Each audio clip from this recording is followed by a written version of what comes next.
100, and welcome back to some more Miles Edgeworth Ace Attorney Investigations 2 Prosecutor's Path, The Forgotten Turnabout. In the previous episode, we found some contradictions in the autopsy report, only to find out that the autopsy reporter's daughter, Karen, I think what her name is, actually forged the report to help the conductor, and we found out the real murder weapon. In this episode, we are going to find out what happens after the recess that Justine called. If you like what you see, leave a like down below, comment if you have anything to say, subscribe to me if you haven't already, and share with your friends so they can join in on this investigation. April 6th, 9:18 a.m. Grand Tower PIC meeting room.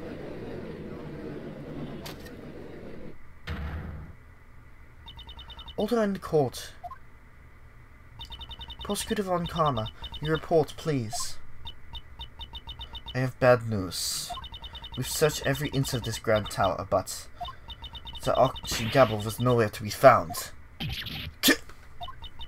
That is most unfortunate. It seems I'm left with no choice but to pronounce a verdict. Well, it sure seems that way, you know.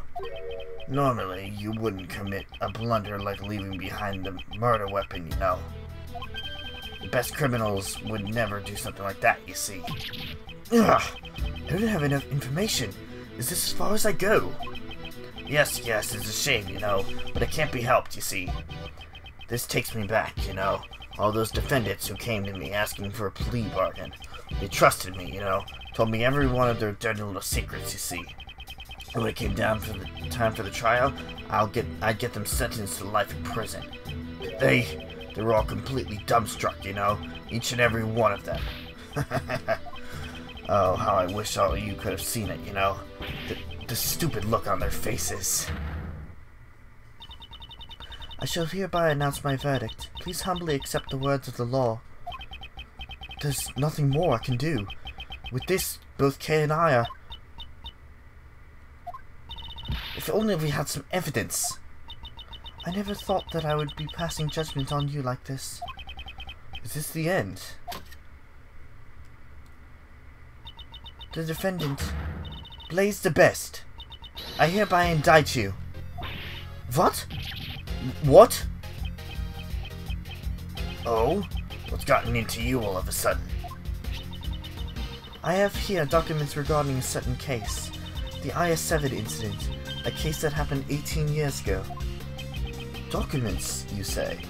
Why would you suddenly... Wait, you don't mean...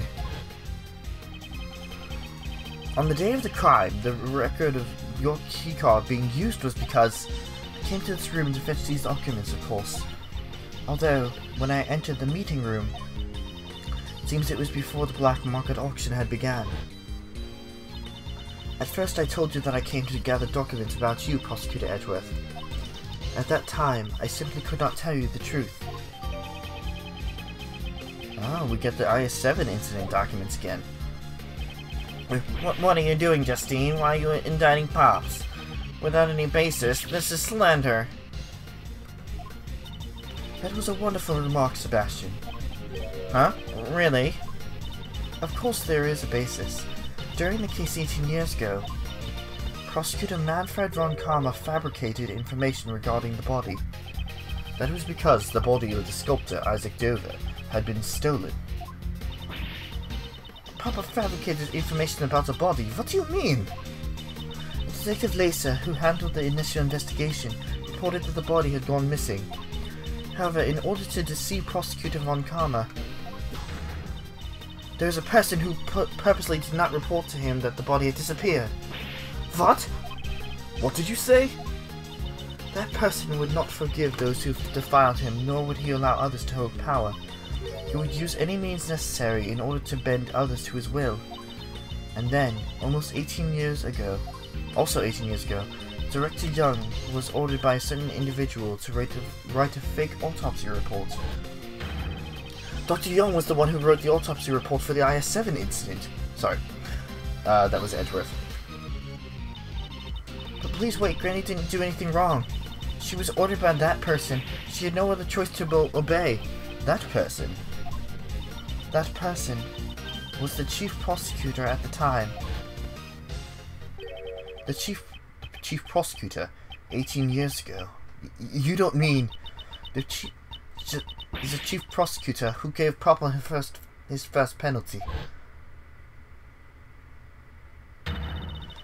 It was none other than you, then Blaze DeWorst.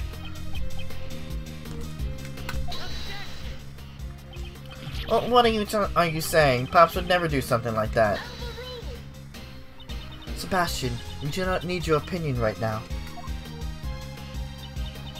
Blaze DeWorst, do you have a rebuttal? Fabricating stuff about the body. Von Karma did that all on his own, you know. Falsifying the autopsy report. Young, you would actually do something like that? Man, you really did some terrible things behind my back, do you know? Seeing as how all the parties concerned are here today, we should ask them directly. Please wait. Granny is... Ouch! Granny, I'm sorry. I knew. That's why I... Yep, because if I didn't, he said he would expose you. If I didn't assist in the crime, Granny would be prosecuted. That's what that man, the conductor, told me. So Miss Jensen was being threatened. Was the conductor who threatened you Blaze DeWorst? That I don't know. The person who threatened me was the auction conductor. They do have similar physiques, but I never saw the person's face. Any trivial thing is fine. Give us a characteristic that could be a clue. That's right. The conductor's mask, it exposed a tiny part of his face. There was a tattoo there. I'm sure of it.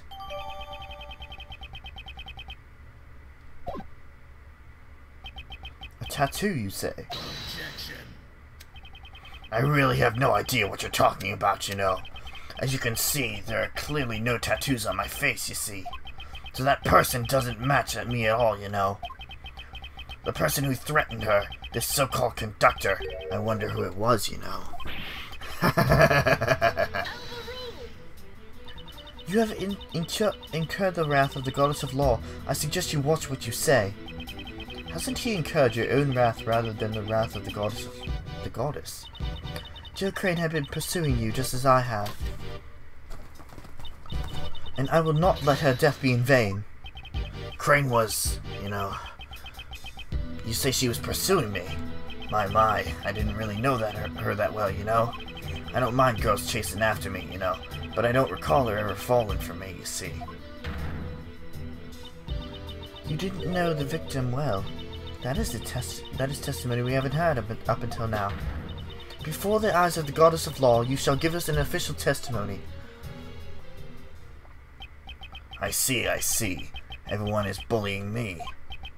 If you're going to go that far, that's fine, you see. I'll just have to make you disappear. Every last one of you! Prosecutor Edgeworth, I shall cooperate with you as well.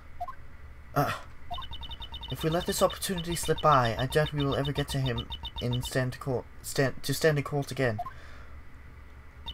Please, do not let this chance go to waste. Yes. I promise I will live up to your expectations. Now then, Blaze DeWorst, you shall testify regarding the victim.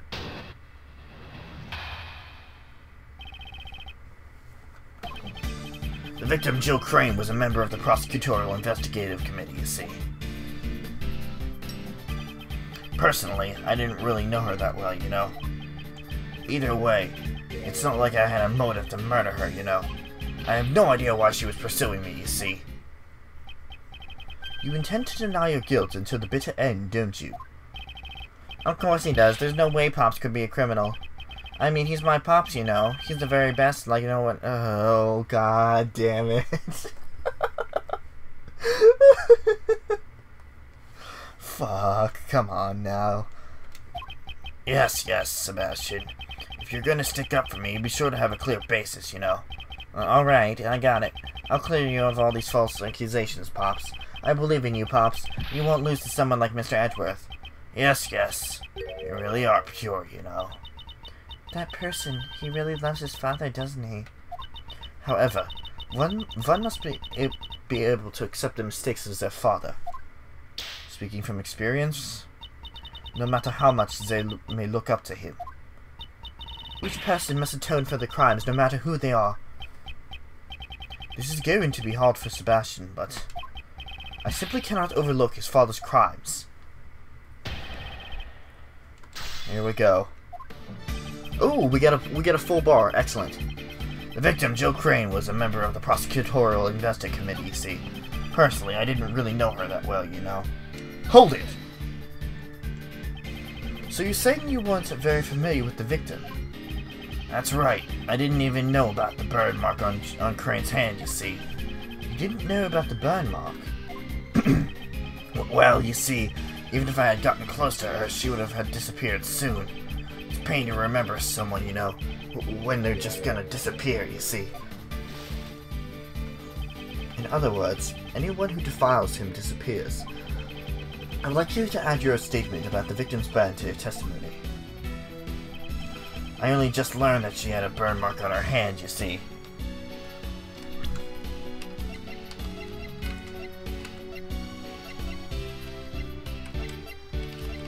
Do we have anything?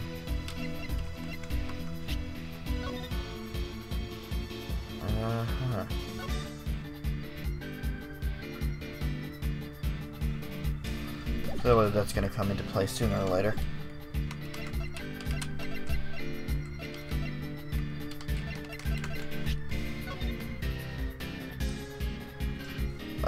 Blunt trauma to the head.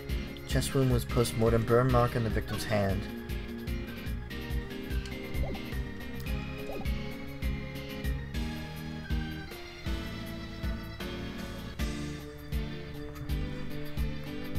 I'm going to try something that I know is probably wrong. Objection! Yeah, alright. Just wanted to make sure. Hold it! So you're saying that you didn't know about the victim's burn? Is that really the truth? You really are persistent, you know. You really think I would pay attention to every little wound on a woman's hand? I would think the burn mark on victim's hand would be hard to miss.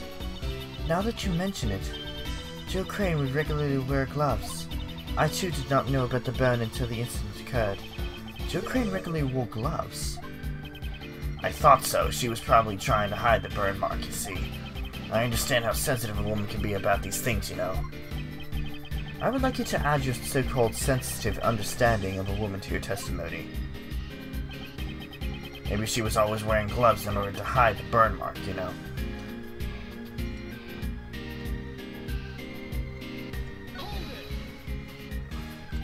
So you were aware that she always wore gloves? Well aware. These gloves were practically her trademark, you see. But I guess they weren't just a fashion statement. She wanted to hide her burn mark, you know. I wonder if that girl over there is also hiding something under her bandages. Huh? I'm not hiding anything. I think you are, you know. You are hiding a face of a criminal. Those words should be directed at someone like you. I shall expose here and now the face of a true criminal. How amusing. Go ahead and try it if you think you can. So, Jill Crane regularly wore gloves. That's interesting. I should look over the evidence one more time.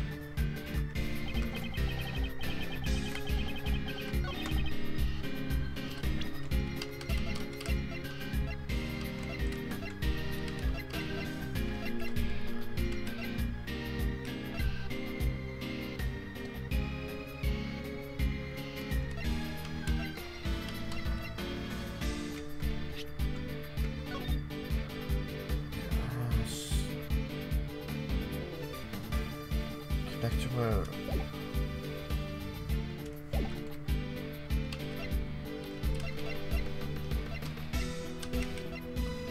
Think this over.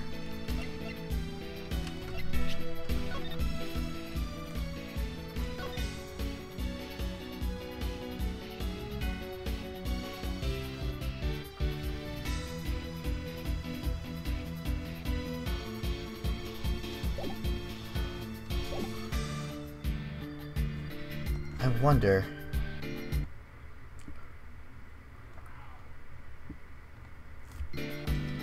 Objection! No.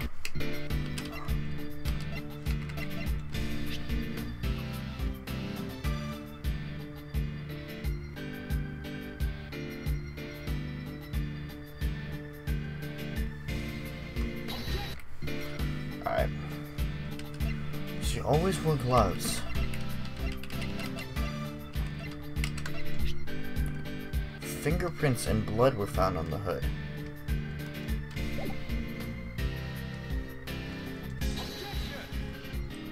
No.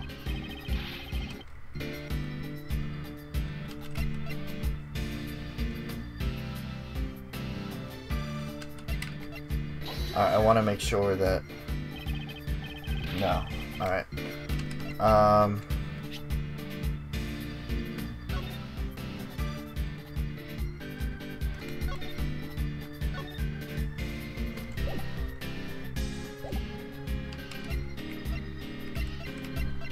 Something about the letter?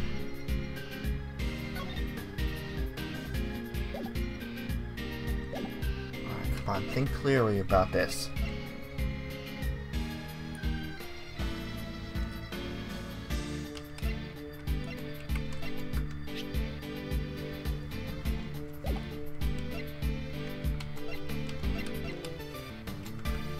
Look at...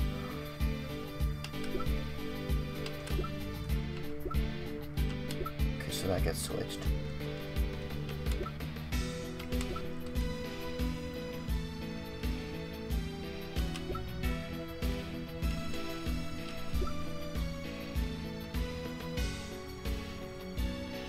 Oh. Objection! I gotcha. Jill Crane regularly wore gloves. If that is true, then it creates a huge contradiction. Oh, a huge contradiction, you say? I would like you to listen to the voices recorded on the stuffed animal one more time.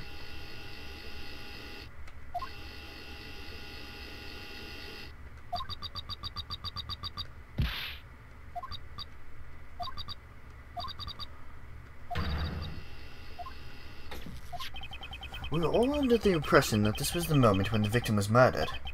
I knew who you were right away. You can't hide that burn from me. We thought that this statement was said by the culprit. Isn't that fine? What's the problem, you know? There is a huge problem with that. If the victim had been wearing gloves from the start, it would have been impossible to see the burn on her hand. Gloves come off easily, you know. She could have taken them off during the auction. That's not true. Miss Crane had been wearing gloves when I took her place. She had been wearing them before she was murdered. What are you saying? Don't you understand the position you're in? I'm not scared anymore. I have Granny here with me. Blaze, your day of reckoning has finally come. Somehow it seems like all of you want to disappear. Permanently. The only one who will be disappearing here is you, Blaze the Best. Hey, how dare you say that to Pops? Does it really matter if the burn mark was visible or not? It certainly does matter. If the burn mark was visible, then we'd have a complete turnabout of the situation. What are you saying?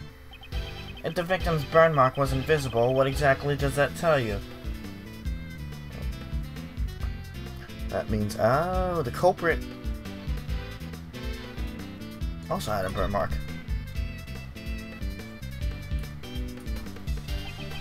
Sebastian, turn your way of thinking around. If the victim was wearing gloves, then her burn mark could not have been seen. In that case, whose burn mark was seen? Someone else's burn mark. Precisely. The culprit must have a burn mark as well. In other words, I knew who you were right away. You can't hide that burn mark from me. The person who said this was not the culprit, but the victim. What?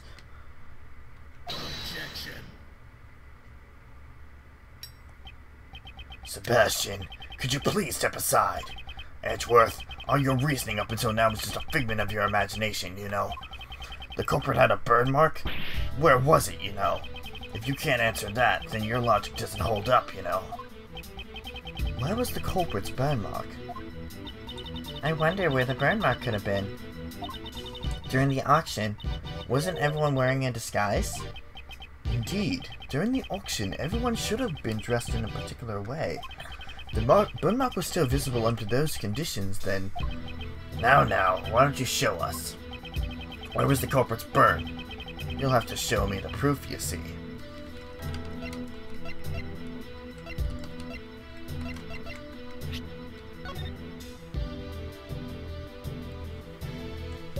It's on the face. It's on the face. I just need to find the right testimony for it.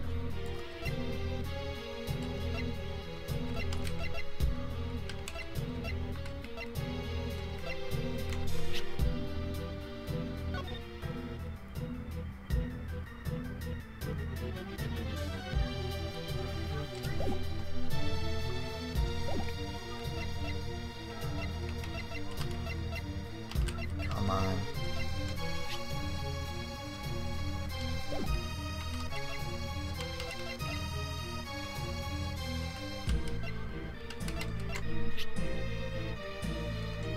Oh, wait. There it is. Take that! It was what the conductor was wearing during the auction. In other words, the outfit you were wearing at the time. What can you figure out from his clothes alone? The conductor had been wearing a white suit, white gloves, and a mask. His attire had covered up most of his skin. However, according to Miss Jensen's testimony, the conductor's mask exposed a small part of his face. In addition, while she thought there had been a tattoo there, it's possible that she simply mistook the burn mark for a tattoo. A burn mark on his face? It's all very scintillating. But I'm afraid you're getting excited over nothing, you know. None of the PIC members have any burn marks on their faces. Naturally, that includes me as well. Huh? Perhaps. But... Sebastian, could you please be quiet? If you're an idiot, then act like one, you know. Normally, Sebastian is a nuisance for everyone around him.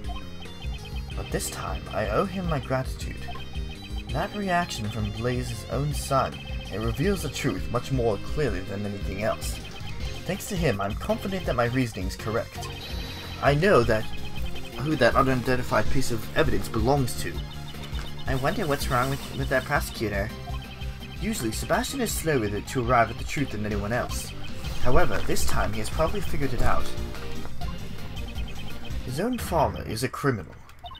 Since he knows the truth, he's in pain, isn't he? If he didn't know the truth, he could have remained blissful in his ignorance. Okay, we are here in order to pursue the truth. It doesn't matter what path my reasoning takes, the important thing is to arrive at the truth. Once before, when I lost faith in my reasoning, you said that to me and showed me the way. This time, I shall show you the truth. You are innocent. I also want to know the truth. Mr. Edgeworth, please tell me. Yes, that's the spirit. That's impossible, you know, for all of you. I mean, just where could I possibly have a burn mark? It's nowhere to be found, you see. There is no evidence to point that I'm the culprit, you know. That's right. There's no contradiction at all. There's no way there can be a contradiction, not for my pops. Sebastian, I understand why you don't want to admit it. However, if you avert your eyes from the truth, you will regret it forever. Pops, just what should I do? I really wonder why you're such an idiot, you know? Sebastian, if you really want to save me, you'll have to try a little bit harder, you see. Gotta use your head, you know? Honestly, you really are a useless idiot. No way. But I tried really hard. I tried my best, Pops. I went to school, you told me to, reach the top of my class, just like you told me to. Just look at this jacket. Only someone who graduates at the top of the class gets to wear it. I did everything you told me to. That's how I got to be the best at the academy. I even won all these awards, just so I could be like you, Pops. Uh-oh. Here comes the truth. You really are such an idiot, you know. You know those gold stars you got on your test? I made the teachers give them to you. Every speech and debate contest, all of the judges were my friends. You know, Sebastian, if you weren't even able to notice something like that, you're really not worthy of being called my son, don't you think?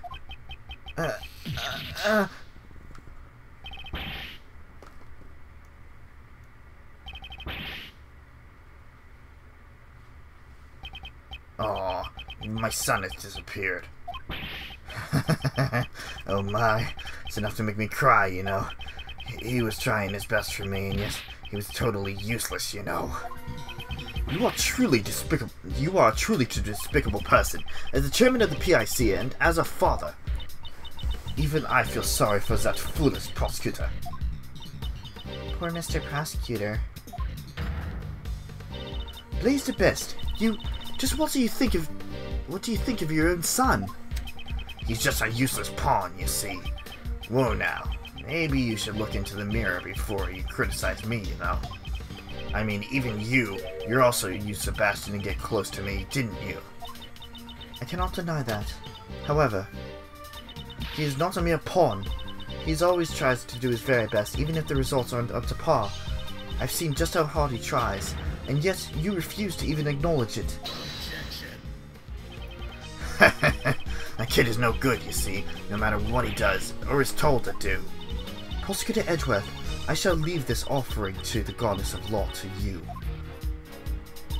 Deliver her divine judgment against Blaze the Best. Yes, that was my intention from the very beginning. If there was a burn mark on the conductor's face, then Blaze the Best must be hiding it. What was he wearing during the auction? That is the key to revealing the truth. Well then, allow me to hear your answer. Please show the piece of evidence that proves the culprit had a burn mark on his face. You know what? This is where Karen's testimony came in. 2 wigs. A wavy wig and a straight wig. The wavy wig was left unused, but we couldn't find it. Here it is. No safe stating or anything. Take that!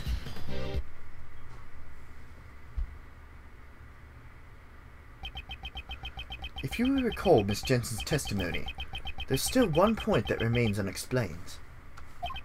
2 types of wigs have been prepared, one of which was left unused. Do you mean the wavy wig? What are you talking about? It was something Miss Jensen found when she switched places with the victim. What does something like that have to do with the burn?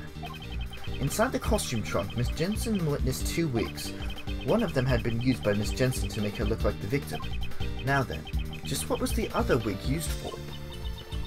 It doesn't seem like it was a spare wig. There's no need to overthink it. Just compare it to the attire of the true culprit, the conductor, with that of Blaze the Best. Don't stare at me like that. Don't you think there's just one spot where there's a huge contradiction? Specifically, around his face. So that's not a wig at all. Indeed, it was no wig. Blaze the Best, it was your fake beard.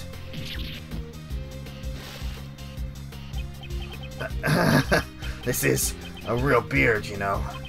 Don't tease me like that, Edgeworth.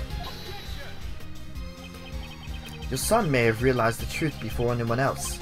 That's why he was trying so desperately to protect you. You were also worried that he would tell the truth. Isn't that why you drove your son away from here? Because he knew that his father was hiding a burn under his fake beard. Blaze the Best. How about you remove that fake beard of yours?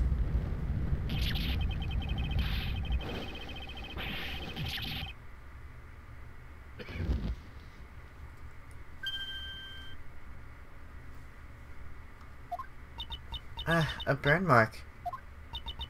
Prosecutor Edgeworth, justice has been served before the goddess of law. For that, I give you my thanks. I should be the one thanking you. Blaze DeWorst, I hereby announce my verdict. You shall be taken into custody for the murder of Jill Crane.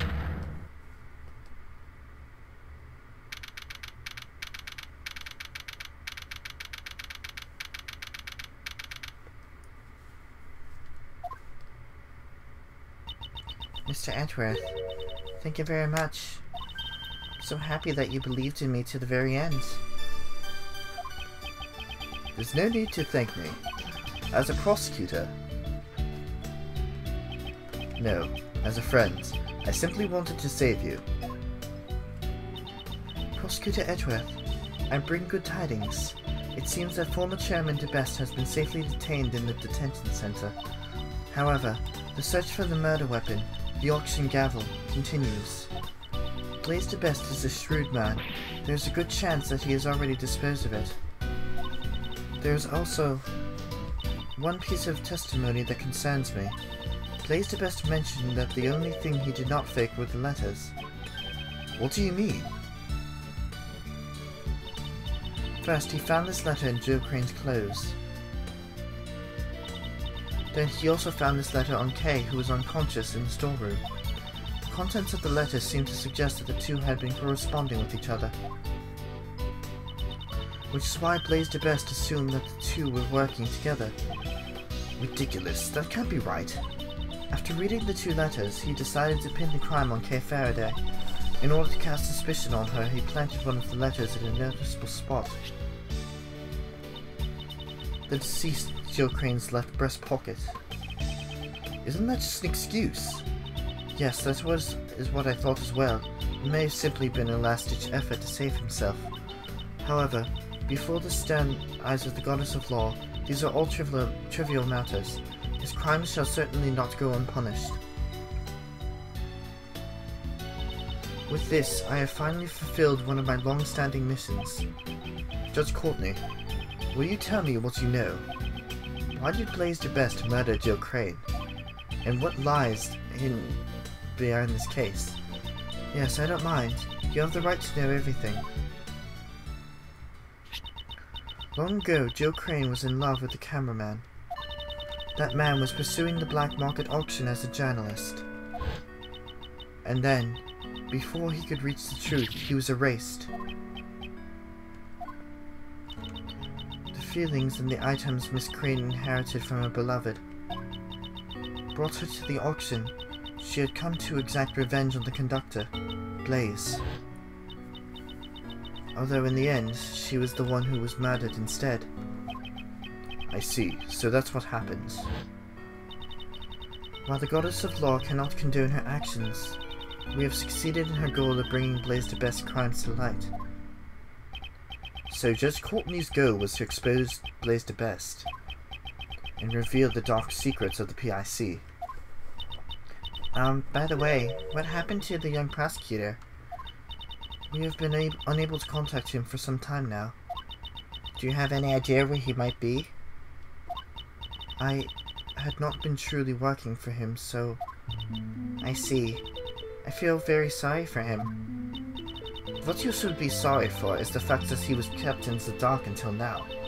No matter how cruel reality is, he will have to accept it. If he can't, he won't be able to walk his own path in life. Ever. A father's influence is not something that is easily erased. However, I'm sure he will be able to change it from here on out. Yes, that's right. Surely you must be right. Will I too be able to walk my own path in life? Okay, is your body alright? Yes, thanks to you.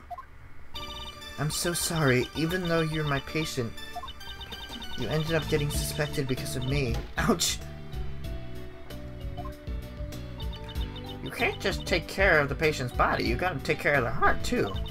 That's my granny. Okay, how are your memories? I feel like I'm on the verge of remembering something.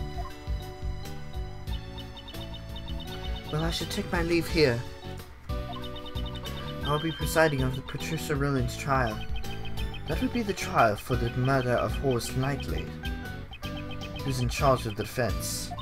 Miss Crane was supposed to be her defense attorney, but now that she has passed away, we're currently arranging for a replacement defense attorney. Joe Crane had been in charge of Patricia Rowland's defense. I'll also have to get in contact with Sebastian quickly, since he's the prosecutor in charge. Well then. Please wait. What about Mr. Edgeworth's prosecutor's badge? What will happen to his prosecutor's badge? With the chairman's arrest, the PIC is no longer functional, so I cannot answer that question easily. Perhaps one could say only the goddess of law knows? But that's... You don't need to worry about me. This is the path I've chosen. It seems you have no plans to change it either. Of course not. I chose this path for seeking the truth. With the departure of Blaise de Best, the law has once again returned to our hands. If you truly desire to continue the prosecutor's path, I am willing to assist you in reclaiming your badge. I appreciate the sentiment, but I must decline. I did not relinquish my badge with half-hearted feelings. I see. It seems that our paths of law will continue to run counter to each other. Until our paths cross once again, I shall have you hold on to that badge. That was my intention from the start. However, on occasion, the goddess of law is quite generous. Please return this notebook to its proper owner. Kay's promise notebook. It seems this was scheduled to be put up for bidding at the black market auction. The name Kay is written on the notebook. It seems Blaise de Best quickly realized this belonged to the girl, since the letters he found also contained the same name. You speak as if you really did not know about the letters. Or are you saying that Blaise really did not prepare the letters himself?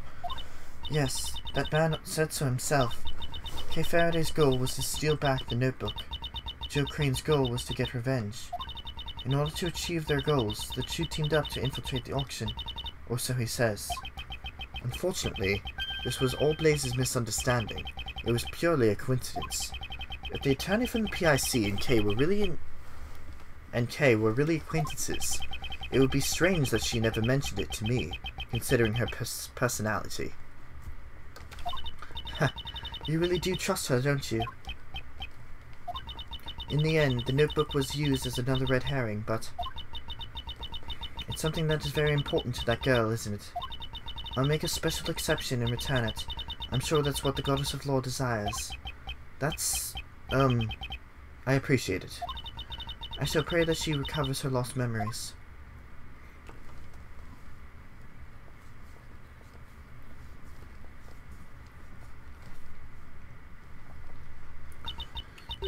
Is something wrong?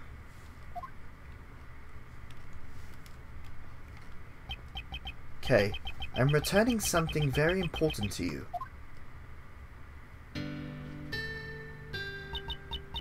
This is... Always greet people with a smile, even people you don't know. Never cry in front of strangers. Look, Daddy, I wrote them all down. Yep, I'll be sure to follow our promises and become a hero just like you, Daddy. That's right. There was one more. I forgot to write down the most important promise. Promise number 5. Always try your hardest to learn about things you don't understand. I'll be sure to remember. I'll never ever forget them.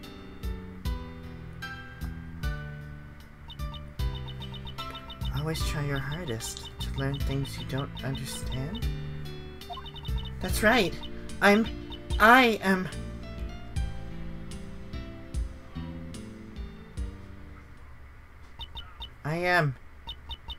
the great thief who steals the truth. Kay Faraday! I'm the second Yatagarasu and Mr. Edgeworth's assistant. Kay, you remember? It's kinda embarrassing though. Thanks so much. It's all thanks to you, Mr. Edgeworth. Even when I lost my memories, you were still always trying to save me, right? Seems you're back to normal. Wow, Kay, you've gotten better. Your health comes first. Now you can relax. Just make sure you don't run off and lose all your memories again. Miss Jensen, Dr. Young, thanks for worrying about me. Hey, if you're feeling all better, how about changing back into your own clothes? I washed your clothes for you, okay, so they're nice and clean. These clothes? Wasn't Detective Gumshoe holding on to them?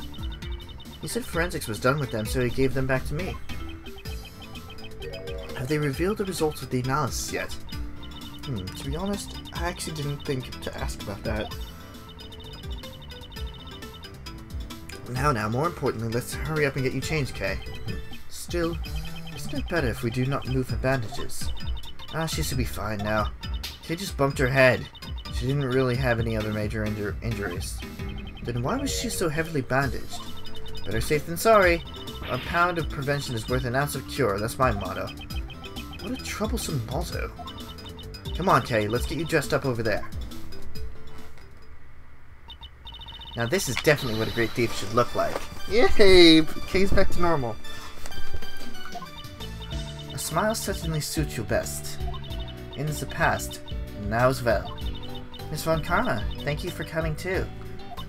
I only came because Scruffy asked me to. That's Scruffy, always wanting to see your energetic self again. Gummy! What happened to Gummy? Who knows? Maybe he was disgusted with the man who was willing to throw away his prosecutor's badge. Detective Gumshoe. I must be going soon. I'll be taking these ladies in for questioning. What's going on? What's going to happen to the two of them? One aided the murder of an attorney.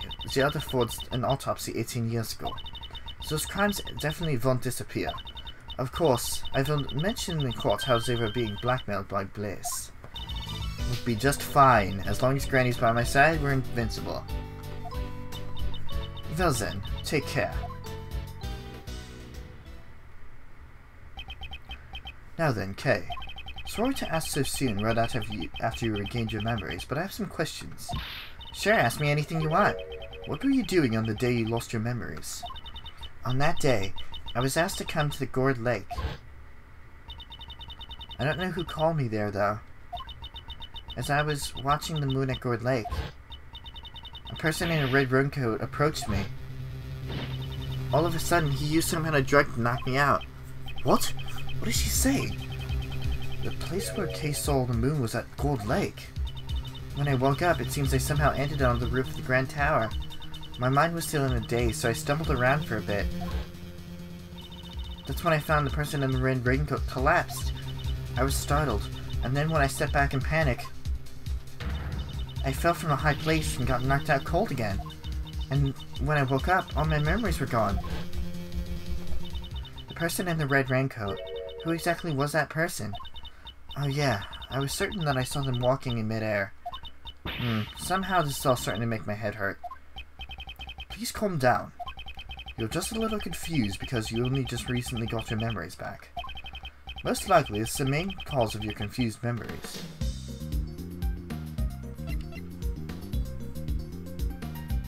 Your memory of two places, probably.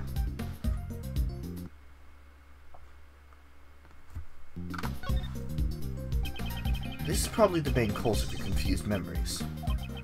You saw the moon at both Gold Lake Park and the Grand Tower rooftop, which led you to confuse the two places. Huh? But aren't they totally different places? Even if I wasn't in a daze, do you really think I got them confused? Most likely, there was something at the Grand Tower which led to your confusion. Take that! The Grand Tower rooftop and Gold Lake have 2 points in common. They both have a cherry tree and a food stall. Now that you mention it, your memories were confused because you had been in two similar locations. The person that you saw could not have been walking in midair. They were simply walking on the ground at Gold Lake Park. You must have gotten that scene confused with the Grand Tower rooftop. So that's what happened. How dare they steal the memories of a great thief? They'll pay for this. Nevertheless, I wonder who the person was that assaulted Kay. The person in the red raincoat who appeared at Gold Lake. What's that noise? It sounds like it's coming from the storeroom. Mr. Edgeworth, let's go check it out. What's this? My shutterbug sense tingling. I smell me another scoop. You're still here?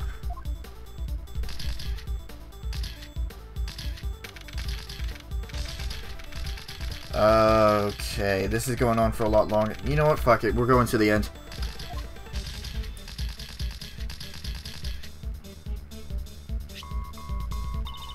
Mr. Edgeworth, this walkie-talkie thing here was... Oh, God, no. I know who's on the other end of that walkie-talkie. This transceiver. Why do I feel like I've seen it somewhere before? It's still beeping, Mr. Edgeworth. I'm not particularly familiar with this sort of device. Come on, we have to answer it. Here goes. Hello, Edgeworth speaking. Kay, please don't just answer it on your own. I'm speaking with Mr. Miles Edgeworth, I presume. This voice is... Shelley the Killer! I congratulate you on resolving the case. However, can you truly say in good conscience that it has been solved? Are you aware of the mastermind who is pulling the strings behind this incident? You? Why do you know so much about the incident? That's not important right now. Wouldn't you agree?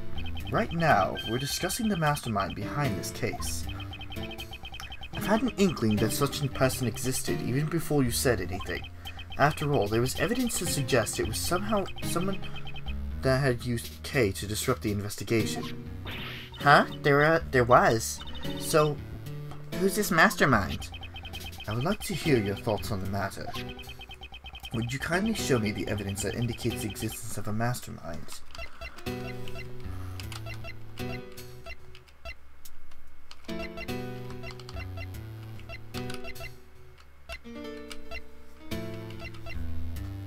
Is it the IS-7 documents?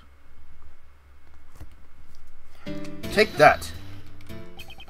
This indicates the existence of the mastermind in this case. I can't say I really understand. Okay, let's go back.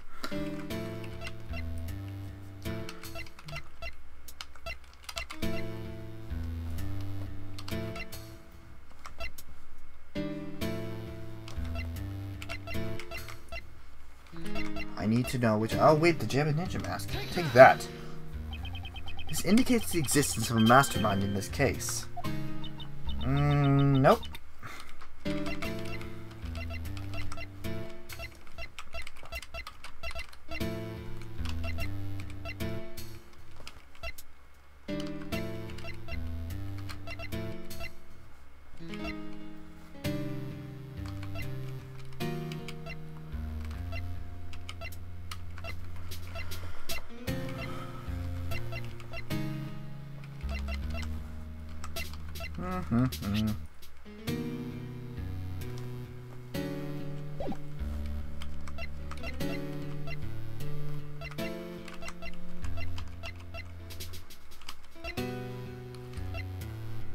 The existence of a mastermind.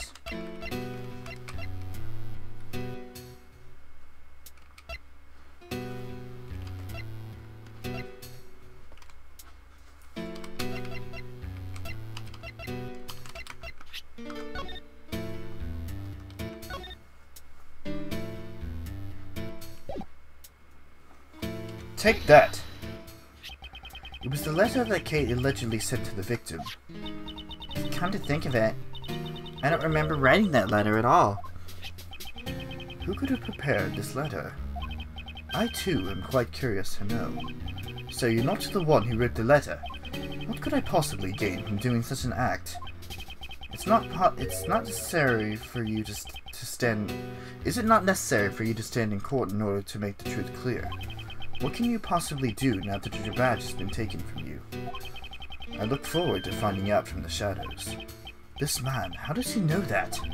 Do we have an understanding? Please ensure you do not betray my trust. Now then, if you'll excuse me. He said that this case wasn't solved yet. What did he mean by that? And why would Mr. the Killer even bother telling us that? Ugh, nothing makes sense anymore. This case has not yet reached its true conclusion. However, Although I've lost my prosecutor's badge, who I am still has not changed. While I don't know where this may lead me, I shall reveal the truth. I swear it. But we are done with this case. We got one more case. The Grand Turnabout. And that is what we are going to be tackling next time on Miles to Edgeworth, Ace Attorney Investigations 2, Prosecutor's Path. It is time to start the final case. I will see you guys later.